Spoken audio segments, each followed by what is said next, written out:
Olá, boa noite a todos, sejam bem-vindos a uma das sessões que a Associação Clenardes tem vindo a promover nestas últimas semanas, em torno da promoção das línguas clássicas, do latim e do grego e também da cultura clássica. Como eu não participo também todas as vezes, eu chamo Rodrigo Furtado, para quem não me conhece, o diretor da Licenciatura de Estudos Clássicos da Faculdade de Letras da Universidade de Lisboa, e sou também o diretor do Centro de Estudos Clássicos, também da Faculdade de Letras. Hoje recebemos, claro, com grande honra e particular satisfação para a Associação e para mim, obviamente, o Secretário de Estado Adjunto e da Educação, o professor João Costa. O professor João Costa e tenho que ver aqui mais a minha cabo, é professor catedrático no Departamento de Linguística da Faculdade de Ciências Sociais e Humanas da Universidade Nova de Lisboa, licenciou-se, no entanto, na Faculdade de Letras e depois doutorou-se em Leiden, na Holanda.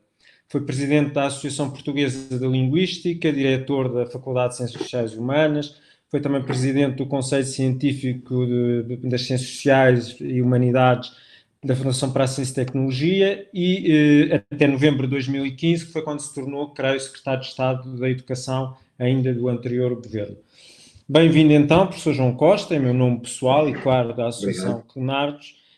Quero dizer que é, de facto, um grande prazer, claro, ter connosco alguém, não apenas, obviamente, pelo seu currículo intelectual e também profissional, mas também com um cargo de tanta responsabilidade e, certamente, com uma agenda muitíssimo carregada. De encontrar nessa agenda espaço para participar neste tipo de atividades é sempre, presumo que seja difícil, mas é sempre uma coisa de louvar. Esta não é exatamente uma entrevista também, tanto quanto me foi dito, eu terei apenas de o introduzir, mas eu creio que o tema principal, só também para fazer essa introdução de que nos irá falar, será um pouco o lugar que o latim, o grego e a cultura clássica têm hoje, ou poderão vir a ter no ensino básico e secundário. Eu não posso, obviamente, alongar muito, mas daquilo que falei com as pessoas que estão, no fundo, a organizar estas sessões, e que nos vão ouvir também, todas elas estão muito curiosas ou estão preocupadas exatamente com este tipo de temas. Nós todos sabemos que o número de alunos a escolher latim no ensino secundário não é famoso, no conjunto dos alunos secundário em Portugal. Sabemos que o número de exames de latim é, enfim, quase irrisório, mas sabemos também enfim, há o esforço da nova disciplina, da nova área de introdução à cultura e às línguas clássicas, que, enfim, tem algum acolhimento nas escolas, mas eu, francamente, também não sei exatamente os números desse projeto nas escolas, isto é, quantas escolas têm aderido a esse projeto. Eu julgo que será importante perceber, no fundo, também qual é a ideia do governo em relação a este assunto, em relação às línguas clássicas, ao latim, e qual o futuro que nós podemos esperar ou não das línguas clássicas e da cultura clássica no ensino básico e secundário. E, no fundo, o que é que também podemos, como sociedade civil, o que é que podemos nós ainda fazer para promover essa área. Pronto, a partir de agora, creio que tem a palavra e muito obrigado uma vez mais por esta participação. Eu é que agradeço o vosso convite, o vosso desafio. Isto, quando o assunto é línguas clássicas, arranja-se sempre um bocadinho na agenda, e sobretudo esta hora também favorece. E aí a professora Susana Marta Pereira, já sabe, quando ela me faz um pedido é quase uma ordem, senão ela zanga-se comigo, e por isso é um gosto muito grande estar convosco e sobretudo aqui a fazer uma reflexão entre que nunca deixará de ser também uma reflexão, quer pessoal, quer enquanto linguista, mas também nas funções em que estou neste momento. De facto, e eu acho que a todos os que tivemos ou temos algum contacto com a experiência de aprender uma língua clássica, alguns já saberão, mas eu fui estudante de latim durante vários anos, de grego fiz um grego sozinho, depois autopropus-me a exame no final do 12º ano, e a presença das línguas clássicas teve fatores determinantes na minha vida, vários, e agora sou pai de um filho que escolheu latim no secundário, já está no superior, mas alguma coisa, algum gene de amor à língua clássica passou. E, portanto, sou insuspeito quando falo, ou sou suspeito, na verdade, quando falo quando falo do papel das línguas clássicas. Nós sabemos que tem havido uma pouca procura, que não é de hoje. Eu lembro-me quando estudei latim no ensino secundário há quase 30 anos, a minha turma tinha 7 alunos em Setúbal, não é? Em grego havia 2 na cidade toda de Setúbal, e numa altura em que ainda não se tinha assistido a uma certa deriva do para que é que isso serve, não é? Já havia lá um bocadinho. Lembro-me de estar uma vez em casa dos meus pais a estudar latim. Estava eu no 12º ano e lá um primo da minha mãe apareceu lá e perguntou: então, mas estás a estudar o quê? E eu, latim. Então, mas o que é que tu queres estudar no superior? Eu, ainda não tenho certeza, professor de primeiro ciclo, ou agora apareceu este curso novo da linguística. E ele disse, nem sequer consegues ir para direito? Portanto, já havia ali algumas coisas emergentes, e pronto, eu fiz todas as escolhas erradas e tornei-me linguista com muito amor à causa. Mas, portanto, não é um assunto de hoje. Obviamente que tem havido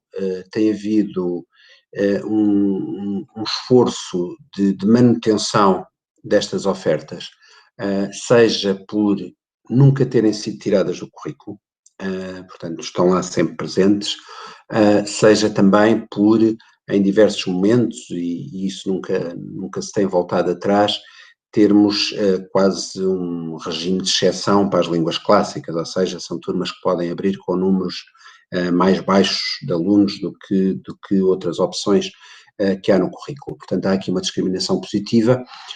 Demos também um passo com a legislação recente sobre o currículo, ao introduzir a possibilidade de permutas entre disciplinas de diferentes cursos no secundário, de um aluno de Ciência e Tecnologia poder fazer latim, trocando por outra, ou latim ou grego, trocando por outra disciplina do seu currículo. Portanto, já não temos aquele contexto em que só os alunos de Línguas e Humanidades é que poderiam fazer latim ou grego. Neste momento são disciplinas que estão ao dispor de todos os alunos.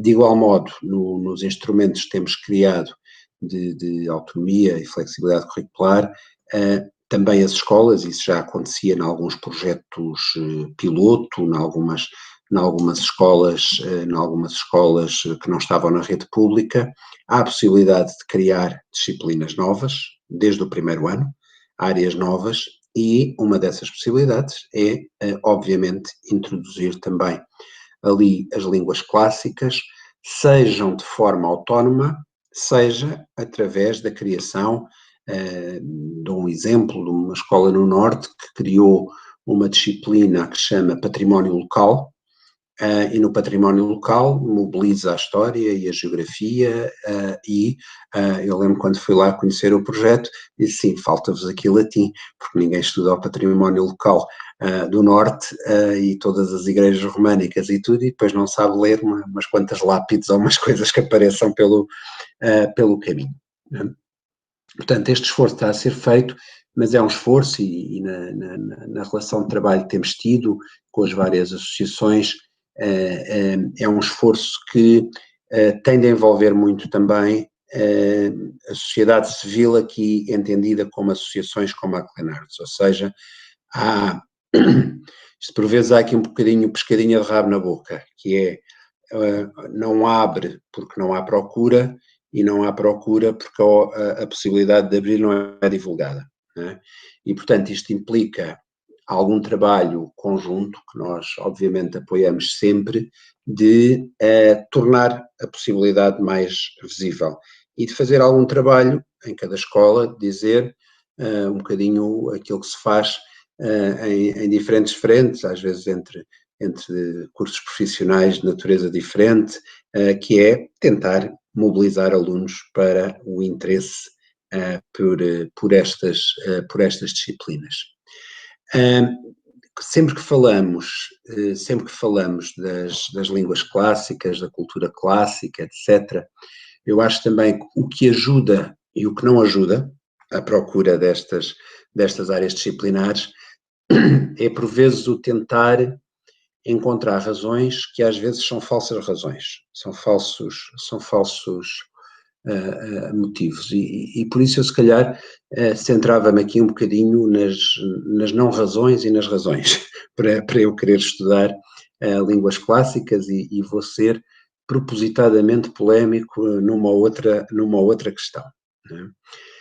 Aquilo que eu considero que não são razões para estudar línguas clássicas e que, quando são evocadas como razões, podem até fazer o argumento ficar um bocadinho mais fraco, são razões como, por exemplo, isso surge muitas vezes a propósito do latim: o latim é fundamental para eu aprender português, eu não consigo aprender português sem latim. Ora, a evidência mostra-nos que há muita gente que aprende português sem latim, há muita gente que aprende latim e não fala português ou outra língua românica, e sim, pode ser um instrumento, e vou voltar a isto mais à frente, um instrumento muito interessante de reflexão sobre a língua, mas obviamente não é uma condição necessária para uma melhor fluência, seja na escrita, seja na oralidade. Outra não razão, e que às vezes também vejo ser evocada, é dizer o latim e é quase sempre sobre o latim, que o grego, coitado, é o parente pobre das línguas clássicas, pois já ninguém quer saber do grego. Mas o latim é uma disciplina fundamental. E isto leva-nos para uma discussão que geralmente é estéril sobre o que são disciplinas fundamentais, porque toda a gente concorda, e até tivemos no passado recente legislação muito desenhada desta forma, que isto era tudo sobre português e matemática e o resto era acessório, mas eu não consigo conceber que as artes não sejam fundamentais num currículo, não consigo conceber que a educação física não seja fundamental no desenvolvimento integral das crianças e dos jovens, não consigo conceber que a história não seja fundamental, e de repente entramos numa discussão em que, se afinal tudo é fundamental, então já nada é fundamental, e esse é o instrumento principal que pode ser mobilizado para retirar importância. Em nome da importância, retira-se importância a um conjunto de disciplinas. Portanto, também não me parece que este seja um dos melhores argumentos que podem ser utilizados em defesa da cultura clássica e das línguas clássicas.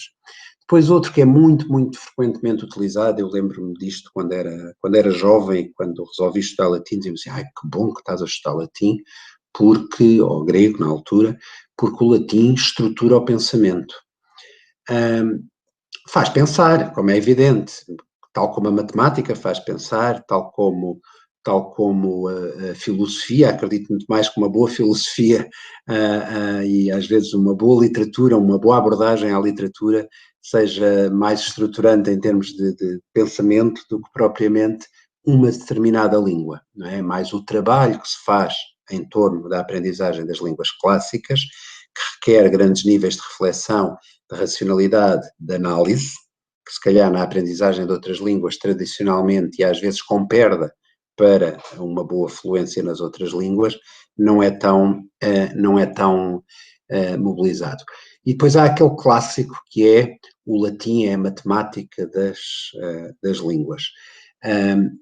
Isso, eu podia dizer, a matemática é o latim das ciências, portanto, isto vale tanto para um lado como para o outro. E às vezes cavalgar muito desculpem a expressão, este tipo de argumentos, parece-me enfraquecer um pouco o todo. Portanto, eu iria então para, se me perguntam assim, então, mas qual é a razão afinal para estudar línguas clássicas e cultura clássica? Eu dividia a resposta em duas partes. Não é nenhuma e são todas. E vou tentar argumentar a partir daqui. Nenhuma porquê? Porque se há coisa que é boa em estudar, se há uma coisa mesmo boa em estudar, é o acesso ao conhecimento como um valor por si só. O conhecimento que tem de se justificar é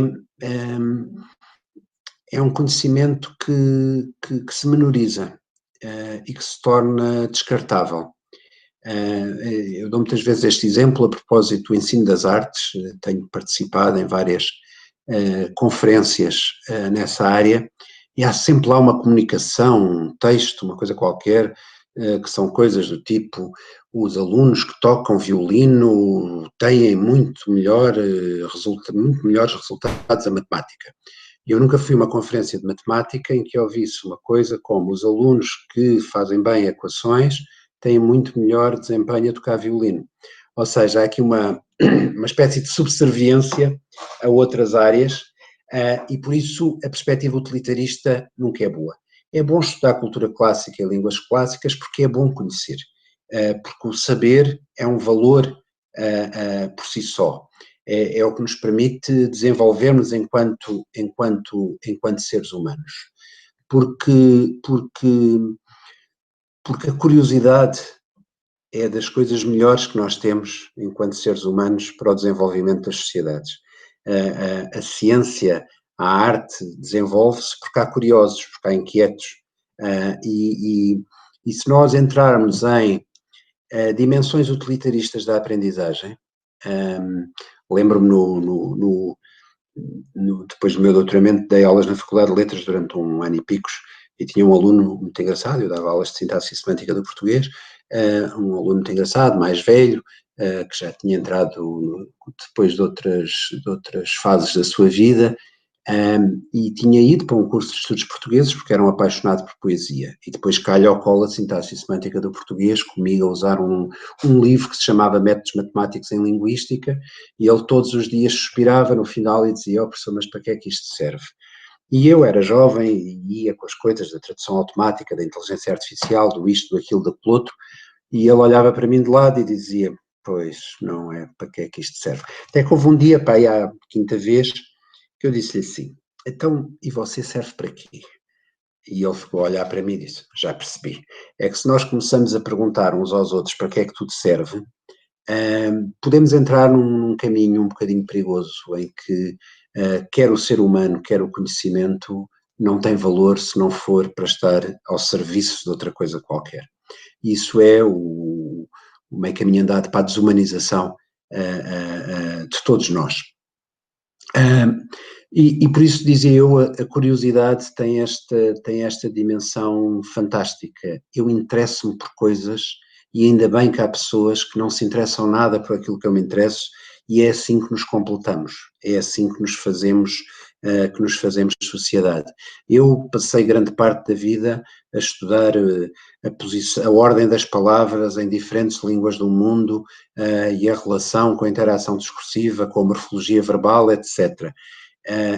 Um dos meus irmãos uma vez convidou-me para ir tomar café e disse: "Senta-te aí, explica-me", porque ele era da área da biologia florestal, da genética florestal, e dizia: "Explica-me, por favor, o que é que tu fazes, que eu não consigo perceber."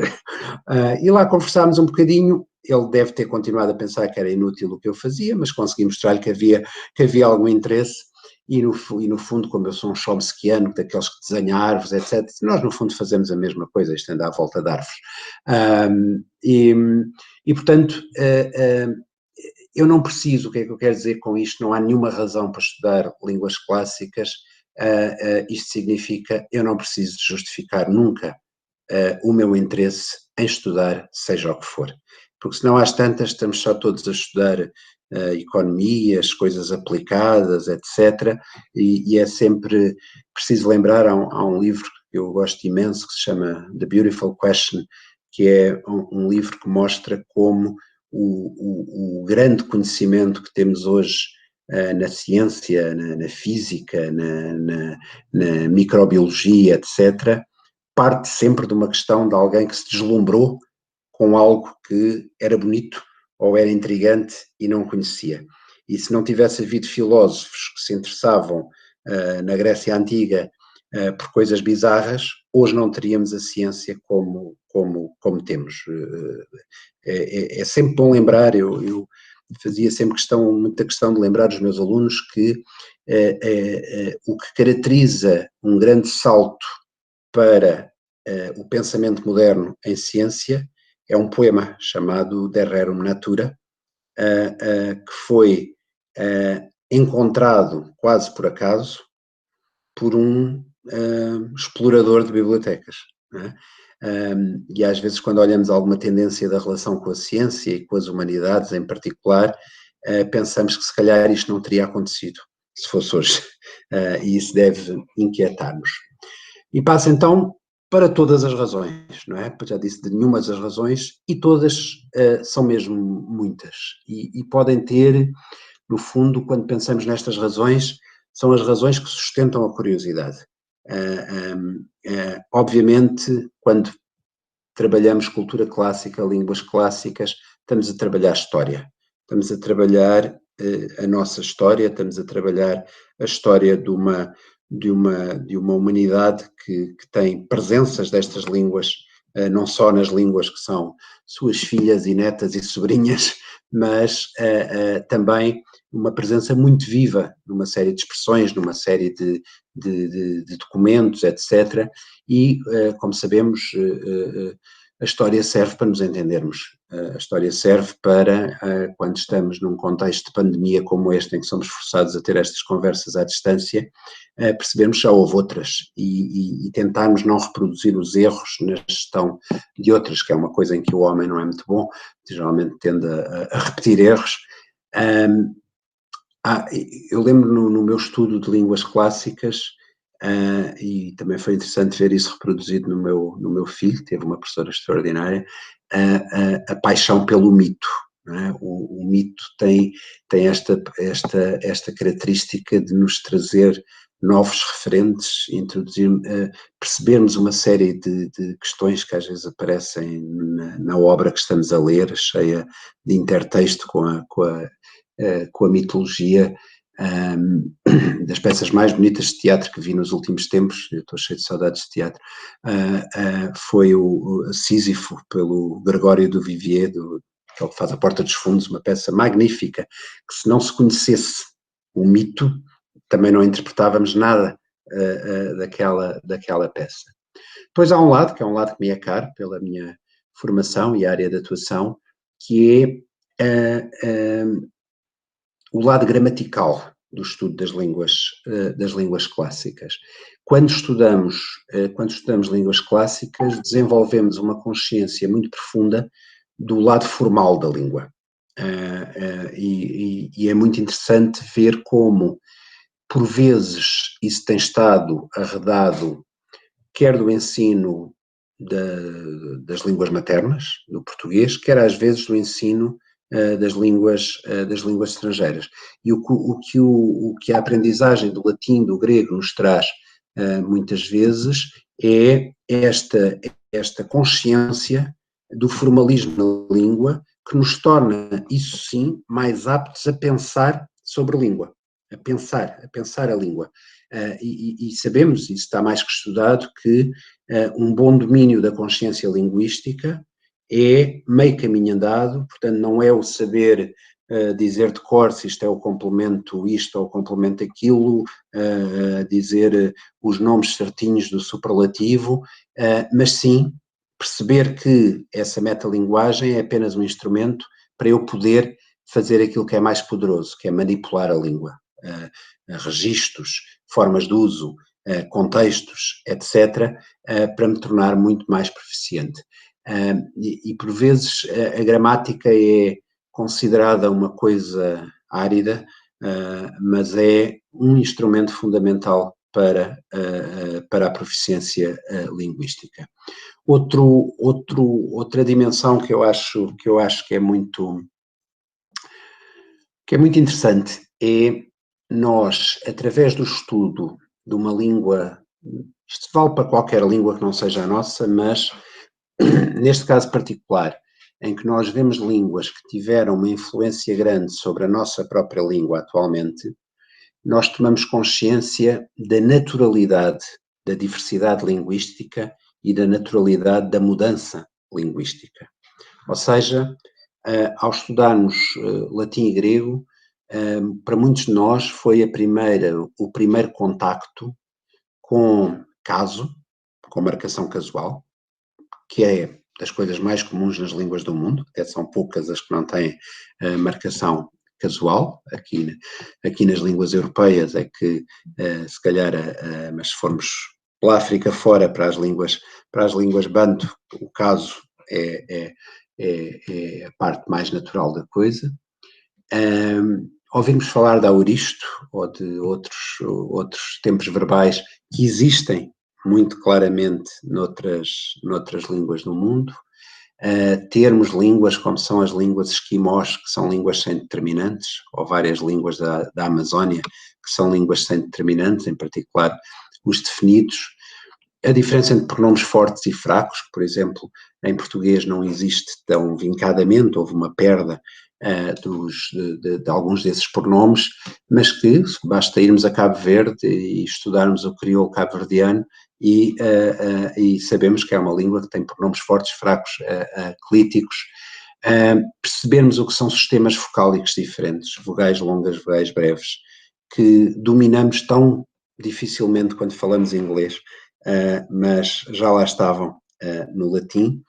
Portanto, percebermos que o que é normal é a diversidade. E porquê é que eu estou aqui a salientar isto? Porque muitas vezes o ensino da língua ou a própria relação com a língua é marcado por um conjunto de preconceitos de base. Vemos isso, por exemplo, em comentários que lemos sobre o português do Brasil ou sobre outras variedades do português. E tentar encontrar um português que é bem falado ou um português que é mal falado. Não, a diversidade é o normal na língua. E depois, às vezes, e nós temos uma sociedade com muito preconceito linguístico. Basta ver, eu dou muitas vezes este exemplo, quantos pivôs de telejornal em Portugal é que têm outros sotaques. E nem vou para outros países. Estou a falar de um alentejano vincado, de um nortenho que muitas vezes disfarça o sotaque. Lembro de um caso de um jornalista que disfarçava o sotaque do norte quando apresentava as notícias. Ora, eu não vejo problema nenhum que haja um jornalista que tal como eu, que sou aqui da margem norte do Sado, digo ovelha e não ovelha. Penso que a notícia sobre as ovelhas não se altera por isto, não é? Mas tem muito a ver com estas representações. E o outro lado é também a naturalidade da mudança. Eu embirro um bocadinho quando se fala das pessoas que nem sequer respeitam a língua de Camões. E eu digo que as pessoas que estão muito presas à língua de Camões também estão muito presas a um profundo desconhecimento sobre a língua, porque se ouvissem o Camões hoje a falar, achavam que era um turista espanhol a tentar falar português, porque o português do tempo de Camões tinha características que o português contemporâneo não tem. E, portanto, a mudança linguística é absolutamente natural. É absolutamente natural e está em curso. Nós temos esta morte lenta do caso, não é? Ainda subsiste nos pronomes, mas vamos ao Brasil, já desapareceu dos pronomes de complemento direto, eu vi ele, não é eu vi-o, e aqui, em algumas zonas do país e também em alguns estádios do desenvolvimento da linguagem, por exemplo, há os chamados lheísmos, não é? Que é eu ajudei-lhe, em vez de eu ajudei-o, naturalíssima variedades em algumas variedades do espanhol. Temos casos como o dativo a começar a desaparecer, que é aquelas coisas, ouve-se aqui muito, sobretudo na zona norte da Península de Setúbal, coisas como não dês isso a ela, em vez de não lhe dês isso, não é? E claro que a escola, sobretudo, tem uma função normativa, não é? Mas a mudança linguística acontece apesar disso tudo, ou seja, ela foge-nos das mãos, e se não tivesse fugido das mãos em diferentes momentos, hoje ainda falávamos todos latim, provavelmente, e não tínhamos estes momentos interessantes de falar sobre o valor de uma língua que está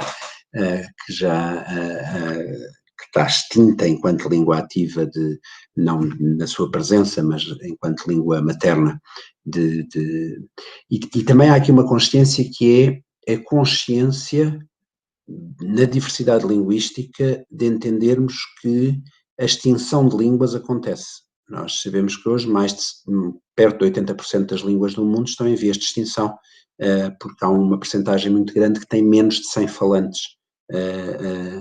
E felizmente há, desde finais do século XIX, uma grande procura de guardar registros desta língua e hoje uma consciência muito maior do que havia há 20 ou 30 anos da riqueza do multilinguismo, tanto a nível individual como a nível cultural. Depois, agora é mesmo para picar a minha querida amiga Susana, estudar latim também é muito bom para não usarmos maus argumentos em alguns debates públicos. Estou a pensar no acordo ortográfico. Se há coisa que um estudo das línguas clássicas nos ensina, é que a ortografia que temos e que já tínhamos antes de 1990 não é uma ortografia de natureza etimológica.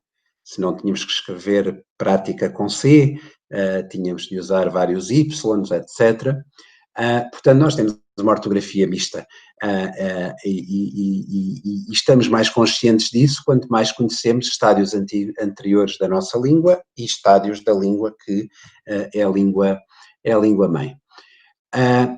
E isto também nos traz esta consciência linguística, esta consciência da diversidade, da naturalidade da mudança, traz-nos também, enquanto conhecedores das línguas clássicas, traz-nos esta consciência robusta do que é uma língua, que nos permite também dizer, eu como linguista sempre embirrei um bocadinho com aquelas expressões como a riqueza da língua. A riqueza da língua é uma coisa que não... Como é que eu digo que uma língua é mais rica ou menos rica? É pelo número de sílabas de cada palavra? É pela quantidade de morfemas? É uma expressão sem valor. As línguas têm a riqueza que está associada ao poder do seu uso, aos contextos em que são usadas, ao quanto brincamos com ela, ao quanto produzimos ciência, arte, boa literatura, bons diálogos, boas conversas entre amigos com a nossa língua. Portanto, por vezes, quando dizemos que horror, o português vai mudar, vai ficar mais pobre, seria o mesmo que dizermos que o latim se tornou pobre porque nasceram não sei quantas línguas românicas. Não ficou pobre, está muito forte, e tanto que está forte que somos muitos os que queremos que ele fique no currículo por muitos e bons anos e preferencialmente com muito mais alunos, e para isso temos de conspirar, temos de ter aqui um trabalho conjunto para de facto tornar haver esta visibilidade das línguas clássicas e podermos cada vez mais ter mais turmas e mais alunos, porque faz bem ao espírito. Se não fizer bem a mais nada, faz-nos bem à alma aprender línguas clássicas. E pronto, sou o Rodrigo, acho que fui para além do tempo que me tinham dado, eu sou um bocadinho indisciplinado. Bem, eu penso que posso voltar a ligar o meu som. Eu gostei bastante, aliás, porque muitas das coisas que disse a mim também me dizem bastante, porque eu também concordo que a maior parte das razões que muitas vezes se avançam para dizer porque é que se deve estudar latim ou grego são de facto razões pouco sólidas, porque ajudou o português. Eu também, aliás, quando eu fiz os textos do site do Departamento de Estudos Clássicos da nossa faculdade, e uma primeira coisa que lá escrevi quando eu tinha uma secção para dizer para que é que serve, a primeira coisa é para saber, eu acho que é isso, é para conhecer. E o conhecimento não tem, é um bocadinho chavão, mas não tem valor, tem um valor absolutamente por si, vale por si mesmo. Sim. Eu acho que, bem, não sei se poderíamos ficar por aqui. Eu tenho também algumas. Eu não sou, já agora, não sou particularmente. Eu sou 100% a favor do latim. Tenho algumas dúvidas sobre se o modo como ele funciona no secundário, se é verdadeiramente interessante, digamos assim, para os alunos e também para o futuro, mas isso já se calhar levaria a uma outra discussão. Eu também sou daqueles que me pergunto muitas vezes se não valeria a pena apostar também numa boa cultura clássica, uma introdução às literaturas clássicas, uma coisa desse género, contexto de tradução, naturalmente, porque, apesar de tudo, estudar, penso que falta isso ao currículo do básico e do secundário. Uma pessoa de sair a ter lido um pouco de Homero, não estou a dizer para ler todos os textos dos poemas Homero, enfim, mas isso de facto é outra discussão. Eu Sim, creio que... sim, mas desculpe só interromper, mas é uma discussão importante porque se nós, e aqui é mais para a docência do português, da literatura portuguesa, etc. Os autores clássicos estão lá, estão também no Plano Nacional de Leitura. Agora, isto implica um trabalho, por exemplo, quando se fazem contratos de leitura, em que o contrato passa pela apresentação de hipóteses de leitura que lá estão e, sobretudo, de uma boa divulgação de tudo o que há para ler no mundo, não é? E às vezes ficamos ali presos àquele canonezinho fechado, que pode ser muito limitador do conhecimento mais amplo e mais partilhado. Se numa turma de 28 houver 28 leituras diferentes que são partilhadas, certamente temos uma cobertura muito melhor daquilo que é a literatura. Mas eu não percebo nada da literatura, não é? Sou um aborrecido linguista. Só na ótica do utilizador compulsivo, mais nada. Professor João Costa, então muito obrigado por ter estado connosco nesta sessão. Obrigado, Para mim também foi um enorme prazer e agradeço em meu nome pessoal a Leonardo por me ter também a mim convidado. Foi também um prazer e uma honra. E ficávamos por aqui penso que ainda seguirão outras sessões para as próximas semanas. E muito obrigado para quem ficou desse lado ou para quem está desse lado a ouvir-nos. Obrigado. Obrigado.